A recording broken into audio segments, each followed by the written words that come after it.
British শিক্ষার্থীদের ফিলিস্তিনপন্থী বিক্ষোভে যোগ না দেওয়ার আহ্বান জানিয়েছে দেশটির প্রধানমন্ত্রী কিয়ার স্টারমার।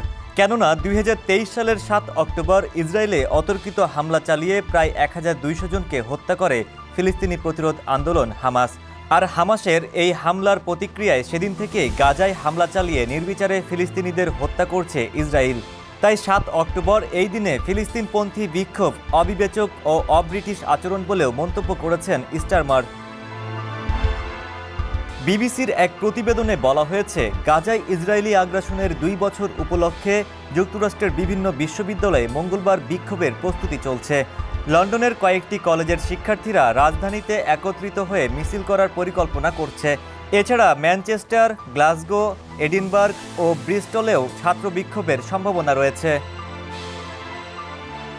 এ নিয়ে টাইমস পত্রিকার মঙ্গলবারের সংস্করণে লেখা এক নিবন্ধে স্টারমার লেখেন, আজ ৭ অক্টোবরের বর্বরচিত হামলার বার্ষিকীতে আবারও কিছু শিক্ষার্থী বিক্ষোভের পরিকল্পনা করছে।